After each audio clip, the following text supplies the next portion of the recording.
অনেকে বলে টেনশানে আমার ঘুম আসে না, কিন্তু আমার কথা হলো ঘুম আসলে তখন আর টেনশান করবেন কেন? ঘুম আসলে ঘুম দিবেন, তারপর ঘুম থেকে উঠে আবার টেনশান করা শুরু করবেন। খাওয়ার সময়ও কিন্তু টেনশান করার কোনো দরকার নাই, খাওয়ার পর টেনশান করবেন। কাজের সময় কোনো টেনশান করবেন না, মন দিয়ে কাজ করবেন। অবসর সময়ে বসে বসে রিল্যাক্সে টেনশান করবেন। প্রিয় দর্শক, আজকে আমি এই যে দেখেন আমাদের ক্ষেতের কচু শাক রান্না করতে আসছি। কচু শাক রান্না করার জন্য আমি ঠিক মাংস যেভাবে রেসিপি দিই ওই রকম করেই রেসিপি দেব। কচু শাকে মাংসের মতো সব উপকরণগুলো দিয়ে নেব। এখানে আমি পেঁয়াজ, রসুন, আদা, গরম মশলা, তেজপাতা, জিরে, সব শুকনো মরিচ সব একসঙ্গে দিয়ে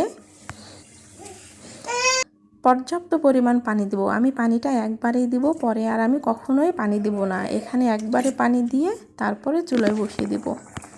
আবার এই যে কচু থেকেও যথেষ্ট পানি বের হয়েছে, এগুলোই আমি জাল দিয়ে অনবরত নাড়তে নাড়তে পানি শুকিয়ে ফেলব।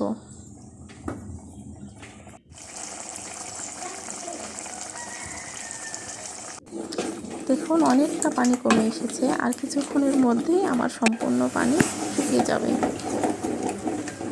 এ হয়ে গেল আমার কচু শাক রান্না। দেখতে কতটা সুন্দর লাগছে দেখুন।